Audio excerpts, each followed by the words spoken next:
dear learners, how are you all? I hope you all are very good. Today we are going to start the third chapter of class 7 science. That is about respiration in organisms. Alright, let's start the chapter. Student, what is respiration? First of all, let's learn about it.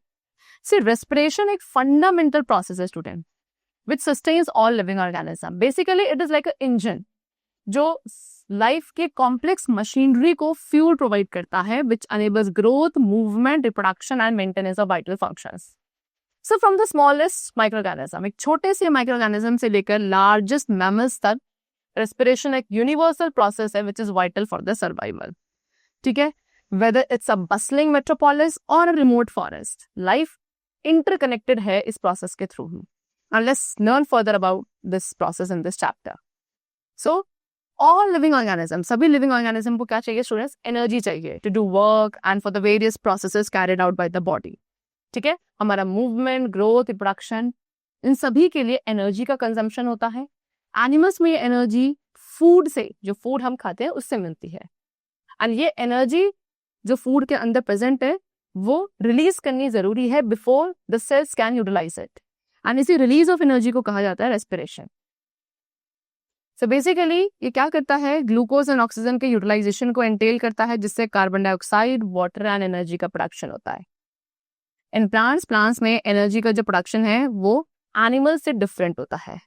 Green plants sunlight की जो energy है उसको convert करेंगे during the process of photosynthesis into which energy? Into chemical energy. ठीक है, in the form of synthesised food. फिर जो animals हैं इंक्लूडिंग ह्यूमंस, वो क्या करेंगे? एनर्जी ऑब्टेन करेंगे फूड को कंज्यूम करके. ठीक है, which is prepared by the green plants or by feeding on other animals, right? Now, types of respiration. So, as I told you, the process of breathing in oxygen, producing energy from food, and breathing out carbon dioxide is called respiration. ठीक है, oxygen को intake करने का, उसके बाद उस oxygen से energy का प्रोडक्शन करना from the food which we have eaten, and then carbon dioxide gas को रिलीज आउट कर देना. यही पूरा कंप्लीट प्रोसेस है जो रेस्पिरेशन कहलाता है. एंड ये कितने टाइप्स का है? 2 टाइप्स का होता है, aerobic and anaerobic. First of all aerobic respiration. So वो रेस्पिरेशन जो ऑक्सीजन की प्रेजेंस में होता है, that is called aerobic respiration. Aerobic respiration के दौरान जो ग्लूकोज है, ये जो फूड है, वो कंप्लीटली ऑक्सीडाइज होता है into carbon dioxide, water, and इसके साथ साथ एक लार्ज अमाउंट ऑफ एनर्जी का प्रोडक्शन होता है. अब ये एनर्जी एटीपी की फॉर्म में स्टोर होती है, that is adenosine triphosphate in the body cells. ठीक है, तो पूरा एरोबिक रेस्पिरेशन का प्रोसेस आप समराइज कर सकते हो. व्हाट कि यहाँ पे फूड यानी कि जो ग्लूकोज है वो ऑक्सीजन की प्रेजेंस में क्या होगा? ब्रेक होगा, and carbon dioxide plus water plus energy का वहां पे प्रोडक्शन होता है. सो स्टूडेंट्स, रेस्पिरेशन प्रोसेस के दौरान कुछ एनर्जी एज एटीपी स्टोर हो जाती है and rest as heat release हो जाती है. एंड जो अमाउंट ऑफ हीट रिलीज होती है उससे बॉडी वार्म रहती है. मोस्ट ऑफ द एनिमल्स, जिसमें आप ह्यूमंस को भी इंक्लूड करोगे, ग्रीन प्लांट्स को भी इंक्लूड करोगे, ये आपके एरोबिकली रेस्पायर करते हैं. यहाँ पे जो टर्म एरोब है इसका मतलब होता है व्हाट, ऐसे ही ऑर्गेनिजम्स को डिस्क्राइब करने के लिए जिनमें एरोबिकल रेस्पिरेशन चलता है. नाउ इन प्लांट्स में कोई भी स्पेशल ऑर्गन्स नहीं होते हैं रेस्पिरेशन के लिए. ऑक्सीजन का इनटेक और कार्बन डाइऑक्साइड की जो एग्जिट है वो किसके थ्रू? स्टोमेटा के थ्रू होता है. Stomata of the lenticels into the air spaces present between the cells. See during the day time के दौरान फोटोसिंथेसिस चलता है ग्रीन प्लांट्स में, एंड ऑक्सीजन का प्रोडक्शन होता है. कुछ ऑक्सीजन रेस्पिरेशन में यूज हो जाती है, एंड जो एक्सेस ऑफ ऑक्सीजन है उसे प्लांट्स रिलीज कर देते हैं इनटू द एटमॉस्फेयर. ऑलराइट, चलो next we come to what? Anaerobic respiration. Student, now the respiration जो ऑक्सीजन की एब्सेंस में होता है उसे आप एनएरोबिक रेस्पिरेशन कहते हैं. ठीक है, विदाउट O2, यानी कि एक ऐसा रेस्पिरेशन जो विदाउट ऑक्सीजन होता है. नाउ स्टूडेंट, कुछ सर्टेन माइक्रोस्कोपिक ऑर्गेनिज्म है जैसे कि बैक्टीरिया एंड यीस्ट जो इसी तरीके से रेस्पायर करते हैं. ठीक है, see when engaging in physical exercise, जब हम फिजिकल एक्सरसाइज करते हैं तो हमारी बॉडी को ज्यादा एनर्जी की रिक्वायरमेंट होती है, तो एरोबिक रेस्पिरेशन उस पर क्रूशियल हो जाता है. क्या करने के लिए? उस इंक्रीज्ड एनर्जी डिमांड को फुलफिल करने के लिए. ठीक है, by producing the necessary ATP for both muscle contraction and maintaining prolong physical activity. Next, back to the topic. So during anaerobic respiration के दौरान एक इनकम्प्लीट ऑक्सीडेशन होता है कंप्लीट का, यानी कि फूड जो है वो कंप्लीटली ऑक्सीडाइज नहीं हो पाता है, जिससे वहां पे कार्बन डाइऑक्साइड का फॉर्मेशन होता है. ऑलराइट, एंड इसके साथ साथ इथाइल अल्कोहल का भी प्रोडक्शन होता है विद एनर्जी. ठीक है, So basically, food plus what? Incomplete oxygen. This is wrong written over here. It should be plus O2. Or in absence of less O2, it converts into alcohol plus carbon dioxide plus energy. See the alcoholic fermentation. Sugar का जो alcoholic fermentation है student by yeast, ये भी बहुत common example है anaerobic respiration का, जहाँ पे जो yeast है वो क्या करता है, ग्लूकोज को कन्वर्ट कर देता है carbon dioxide and ethyl alcohol में in the absence of oxygen. और इसके साथ साथ एक बहुत लिटिल अमाउंट ऑफ एनर्जी भी रिलीज होती है ईस्ट सेल्स के थ्रू, ठीक है, जो ईस्ट सेल्स यूज कर लेते हैं फॉर द वेरियस एक्टिविटीज। अब एनाएरोबिक रेस्पिरेशन आपका ह्यूमस में भी चलता है, लेकिन for a very short time, ठीक है, एंड हमारी मसल्स में होता है। जब हमारी बॉडी विगरस मस्कुलर एक्टिविटी कर रही है लाइक हेवी एक्सरसाइज, तो वहां पे लैक्टिक एसिड का प्रोडक्शन होता है जिससे मसल क्रैम्प्स भी आ सकते हैं। Now they have given the differentiation between aerobic and anaerobic respiration. So aerobic respiration क्या होता है स्टूडेंट, जो ऑक्सीजन के प्रेजेंस में होता है, एनाएरोबिक किसकी, ऑक्सीजन के एब्सेंस में होता है। एरोबिक रेस्पिरेशन में फूड का कंप्लीट ऑक्सीडेशन होता है, एनाएरोबिक में फूड का इनकम्प्लीट ऑक्सीडेशन होता है। एरोबिक में जो एंड प्रोडक्ट्स होते हैं वो होता है carbon dioxide, water, energy, but anaerobic में कार्बन डाइऑक्साइड, इथाइल अल्कोहल या फिर कुछ organic acids and then energy का प्रोडक्शन होता है।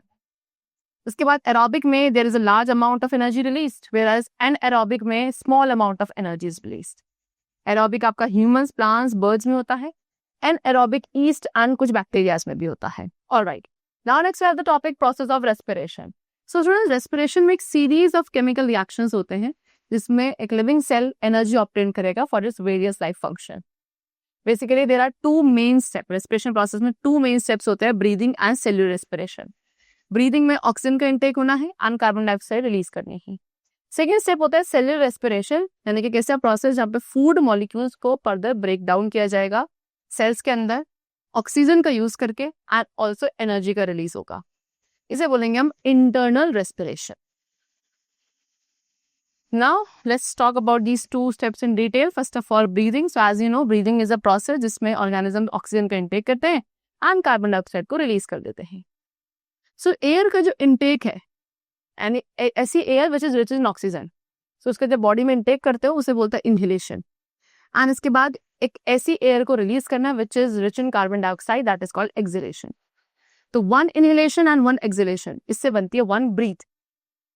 ब्रीदिंग कॉन्टिन्यूस प्रोसेस है जिससे एक ऑर्गेनिज्म की लाइफ ब्रेक नहीं होती है। Alright, next to come to breathing rate. तो कितने नंबर ऑफ टाइम्स एक पर्सन एक मिनट में ब्रीथ कर रहा है, that is known as breathing rate. Adult human beings में जो ब्रीदिंग रेट है वो अबाउट 15 to 20 ब्रीथ होता है पर मिनट। सो जब आप कुछ फिजिकल वर्क करते हो वो बढ़ जाता है, 25 to 30 ब्रीथ हो जाता है पर मिनट, बिकॉज इस टाइम पे ऑक्सीजन की रिक्वायरमेंट जो है बॉडी में वो बढ़ जाती है। उसके अलावा जो ब्रीदिंग मूवमेंट्स है स्टूडेंट्स, दे आर इनवॉलेंट्री, लेकिन कुछ एक्सटेंट तक आप उन्हें इंक्रीज और डिक्रीज कर सकते हैं अपने ब्रीदिंग रेट को वॉलेंटरी ऑल्सो। फॉर इंस्टेड अगर आप एक अपनी ब्रीथ को होल्ड करना चाह रहे हैं कुछ टाइम के लिए एंड कुछ टाइम बाद आप उसको फिर होल्ड नहीं कर पाते हैं, तो जितनी देर आप उसे होल्ड कर पा रहे हैं तब तक आप अपने ब्रीदिंग रेट को वॉलेंटरली होल्ड कर रहे हैं। उसके बाद जब नहीं कर पाते हो, दैट मीन्स क्यों, क्योंकि वो इनवॉलेंटरी मूवमेंट है। नाउ व्हाइल स्पीकिंग, सी बोलते वक्त, while singing, playing wind instrument, ठीक है, इन सभी एक्टिविटीज के दौरान ब्रीदिंग को हम कुछ देर के लिए, कुछ टाइम के लिए क्या कर सकते हैं, कंट्रोल कर सकते हैं, that also voluntarily.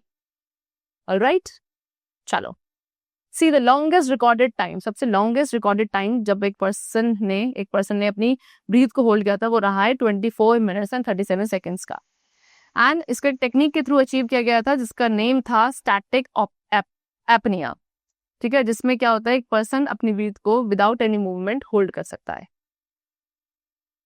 Now respiratory system in human beings, so humans में जो रेस्पिरेटरी ऑर्गन्स इन्वॉल्व होते हैं that is nostril, nasal cavity, pharynx, epiglottis, larynx, trachea, bronchi, bronchioles, alveoli, lungs and diaphragm. All of these are the organs which all together constitute the respiratory system in human beings. ठीक है, चलो, so when we inhale, जब आप inhale करते हो तो air आपकी body में नोस्ट्रिल्स के थ्रू एंटर होती है। नोस्ट्रिल से air which is containing oxygen वो नेजल कैविटी में जाएगी, वहां से वो विंड पाइप यानी कि ट्रैकिया के अंदर एंटर करती है। ट्रैकिया आगे चल के 2 स्मॉल ट्यूब्स में डिवाइड हो जाता है which is called bronchi and singular में आप उसे ब्रोंकस कह सकते हो। सो एक ब्रोंकस एक लंग के अंदर एंटर करेगा एंड लंग्स के अंदर हर एक ब्रोंकस रिपीटेडली डिवाइड हो जाता है into a large number of small branches जिन्हें हम ब्रोंकियल्स कहते हैं। उसके बाद हर एक ब्रोंकियल के एंड में there is a air sac जिसे एल्विलॉय कहा जाता है। एल्विलॉय एक बहुत ही थिन ब्लड कैपिलरीज के नेटवर्क से सराउंडेड होते हैं। उसके अलावा लंग्स आपके चेस्ट कैविटी में प्रेजेंट हैं। ये कैविटी साइड्स में रिब्स से सराउंडेड होती है। रिब्स एक केज लाइक स्ट्रक्चर बनाते हैं जिसे आप रिब केज कहते हो। उसके अलावा एक बड़ी सी मस्कुलर शीट जिसे आप डायफ्राग्राम कहते हैं वो चेस्ट कैविटी के फ्लोर पर प्रेजेंट होती है। डायफ्राग्राम एक स्ट्रॉन्ग डोम शेप्ड वॉल है मसल्स की जो चेस्ट कैविटी को एब्डोमिनल कैविटी से सेपरेट करती है। ठीक है, मैमल्स के अंदर डायफ्राग्राम डिवाइड करता है एब्डोमिनल कैविटी को एंड थोरेसिक कैविटी को। एब्डोमिनल कैविटी होती है that is stomach from the intestine and thoracic cavity is a chest जिसमें आपके हार्ट एंड लंग्स होते हैं।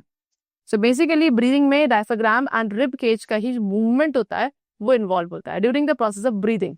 ऑलराइट, चलो व्हाट दे सेइंग टुडे कि लेफ्ट लंग अगर आपका जो लेफ्ट लंग है वो राइट लंग से स्मॉलर होता है बिकॉज वो क्या हार्ट के साथ थोड़ी सी स्पेस शेयर कर रहा होता है। Now the functions of different parts of the human respiratory system. Number one, we have nasal cavity. So nasal cavity का function क्या होता है? Air को warm, moist and filter करना, which we have inhaled. Pharynx warm, moist and filtered air supply करता है trachea को. Food के transfer में helpful होता है from the mouth to esophagus, that is a food pipe. Next organ we have is epiglottis. Epiglottis एक valve की तरह act करता है जिससे food की entry को prevent किया जाता है into the windpipe. Larynx का function है air flow को regulate करना and also to produce sound, okay, through which the vocal cords are present in it, right? Next we have trachea. Trachea clear passage provide करता है for the air to enter and exit into the lungs. Along with that, it also filter the air. ठीक है, air को filter भी करता है trachea before it enters the lungs. Next, bronchi is the main passageway जो air को conduct करेगा into the lungs. And secondly, bronchioles जो है air को carry करते हैं through bronchi only into the air sacs. Then next we have alveoli. Alveoli are the functional respiratory units in the lungs. ठीक है, basically lungs की जो respiratory units हैं, functional respiratory units, that is alveoli only. And इन्हीं के through gaseous exchange takes place inside the lungs. Right? चलो. Next we have the topic mechanisms of breathing in humans. So students, breathing, what is it? It is a simple mechanical process as we have discussed, right? Breathing is a simple mechanical process and is the very first step. Respiration process में सबसे पहला step जो है that is breathing only. So basically air को what we do? Air को हम pass करते हैं in and out of the lungs by alternate expansion and contraction of the thoracic cavity. Thoracic cavity means chest, right? So basically इसमें क्या होता है जो intercostal and diaphragm muscles होते हैं इनका movement होता है and इनके movement की वजह से thoracic cavity का volume change होता है, right? Breathing occurs in two steps. Number one, inhalation या inspiration, यानी कि air को breathe in करना, that is an inhalation or inspiration. Secondly, second step is exhalation or expiration, that is what breathing out of air. First of all, let's talk about inhalation. So the process of breathing in air, air को breathe in करने का जो process है, that is called inhalation. And mainly कब होता है? diaphragm के contraction की वजह से. इसमें स्टेप्स होते हैं। पहले आपको जो रिब केज है वो अपवर्ड एंड आउटवर्ड मूव करता है, वेयरएज डायफ्राग्राम कॉन्ट्रैक्ट करेगा एंड डाउनवर्ड डायरेक्शन में मूव करेगा जिससे आपकी चेस्ट कैविटी एनलार्ज हो जाएगी। फिर जब चेस्ट कैविटी इंक्रीज हो जाती है साइज में तो एयर प्रेशर जो है लंग्स के अंदर वो डिक्रीज हो जाता है। इसकी वजह से because of the decrease pressure inside the lungs and then जो फ्रेश एयर है वो आउटसाइड से लंग्स के अंदर बाहर से अंदर चली जाएगी। Second is exhalation. Exhalation is the process जहाँ पे एयर को ब्रीथ आउट किया जा रहा है एंड इसमें क्या क्या स्टेप्स होते हैं। So first of all what happens is कि रिब्स अपने ओरिजिनल पोजीशन पे चली जाती हैं, right, and diaphragm dome shape हो जाता है यानी कि रिलैक्स पोजीशन पे आ जाता है एंड अपने इनिशियल पोजीशन में यानी कि ऊपर की तरफ ही मूव करता है, विच मीन्स कि चेस्ट कैविटी डिक्रीज हो जाएगी। अब ये दोनों ही मूवमेंट से थोरेसिक कैविटी का वॉल्यूम रिड्यूस हो जाता है एंड लंग्स के अंदर के जो प्रेशर है वो इंक्रीज हो जाता है and because of that the air is pushed out of the lungs. Alright, चलो now breathing in other animals. So this was about breathing in human beings. Next we'll talk about breathing in other animals. So basic process जो है respiration का वो सभी living beings में same है, चाहे वो आपके dogs, cow, monkey, goat, lion, elephant, bird, frog, सभी animals में क्या होते हैं उनकी chest cavity में lungs होते हैं and उनका breathing process भी बिल्कुल similar होता है as to humanly. Animals like cockroaches, earthworm, frogs and fish, इनमें कुछ स्पेशलाइज ऑर्गन्स होते हैं जिससे breathing and respiration process carry out होता है। इनमें लंग्स के अलावा जो एनिमल्स में रेस्पिरेशन है वो लंग्स के अलावा कुछ डिफरेंट वेज में भी हो सकता है, यानी कि पहले स्किन के थ्रू, ठीक है। अमीबा, स्पॉन्जेस, अर्थवॉर्म, हाइड्रा, ये सभी ऑर्गेनिजम्स में गैसियस एक्सचेंज डिफ्यूजन प्रोसेस के थ्रू होता है, यानी कि through the surface of the body by cell membrane. Animals की जो स्किन होती है वो काफी मॉइस्ट एंड स्मूथ होती है। इनमें ब्लड वेसल्स होते हैं जो ऑक्सीजन को रेस्ट ऑफ द बॉडी तक कैरी करते हैं एंड कार्बन डाइऑक्साइड को बाहर लेकर आते हैं to be released. Although frogs के पास पेयर ऑफ लंग्स हैं एंड वो ह्यूमन बींग्स की तरह ब्रीथ करते हैं, बट वो अपनी स्किन के थ्रू ब्रीथ करेंगे, ठीक है, बिकॉज उनकी जो स्किन है वो काफी मॉइस्ट एंड स्लिपी होती है। देन कुछ ऑर्गेनिजम्स अपने एयर ट्यूब्स या होल्स के थ्रू भी ब्रीथ करते हैं, जैसे कि cockroaches, grasshoppers, mosquito, these are the insects जो क्या होता है, इनमें एक नेटवर्क होता है एयर ट्यूब्स का which is called trachea, and इसी के थ्रू वो ब्रीथ करते हैं। इंसेक्ट्स की बॉडी के साइड्स पे देयर आर स्मॉल पोर्स जिन्हें हम स्पायरेटस कहते हैं। ऑक्सीजन रिच एयर इन्हीं स्पायरेटस के थ्रू ट्रैकियल ट्यूब्स के अंदर जाती है, इनकी बॉडी में डिफ्यूज हो जाती है एंड बॉडी के हर एक सेल तक पहुंचती है, ठीक है। Then through gills, if you talk about fishes, तो फिशेस में गिल्स होते हैं फॉर द ब्रीदिंग। गिल्स क्या है? Gills are the projections of skin जो सप्लाइड होते हैं with the network of blood vessels, and then जो ऑक्सीजन का एक्सचेंज होता है, कौन सी oxygen? Which is dissolved in water, वो एंड कार्बन डाइऑक्साइड का जो एक्सचेंज होगा वो इन्हीं ब्लड वेसल्स के सेल्स के थ्रू होता है। उसके अलावा टेडपोज भी किसके थ्रू? गिल्स के थ्रू ही ब्रीथ करते हैं। Now exchange of gases in plants, तो स्टूडेंट्स गैसियस एक्सचेंज, प्लांट्स में गैसियस एक्सचेंज काफी स्लो होता है एज कंपेयर टू एनिमल्स।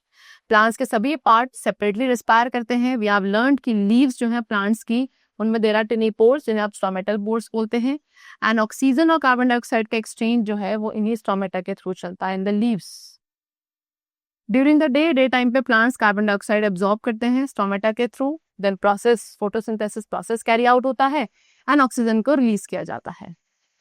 उसके बाद कार्बन डाइऑक्साइड एंड ऑक्सीजन का जो एक्सचेंज है जो प्लांट से प्रोड्यूस हो रहा है वो डिफ्यूजन प्रोसेस के थ्रू चलेगा थ्रू स्टोमेटा, ठीक है। सेल्स में ऑक्सीजन का यूज किया जाएगा ग्लूकोज को ब्रेक करने के लिए into carbon dioxide, water and energy.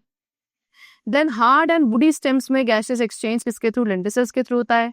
Lenticels क्या होता है? They are the porous tissues, ठीक है, on the bark of a plant, जिसमें लार्ज इंट्रासेलुलर स्पेसेस होते हैं। देन प्लांट्स की रूट्स को भी ऑक्सीजन की रिक्वायरमेंट होती है रेस्पिरेशन के लिए, एंड वो जो रूट्स हैं वो क्या करती हैं? उस ऑक्सीजन को एब्जॉर्ब करती हैं फ्रॉम द एयर स्पेसेस जो कहाँ प्रेजेंट होते हैं? In the soil, alright. इसके अलावा प्लांट्स ऑक्सीजन का इंटेक करते हैं, कार्बन डाइऑक्साइड को रिलीज करते हैं, लेकिन किस टाइम पे? ड्यूरिंग द नाइट टाइम, जिससे उनके सराउंडिंग में जो कार्बन डाइऑक्साइड का कॉन्सेंट्रेशन है वो बढ़ जाता है, ठीक है। The chapter is completed over here, and I hope you must have understood the process of respiration and the different types of organisms. That's all for today. We will meet very soon in the next session with a new and a very exciting topic of science. Till then, keep learning well, and thanks to all.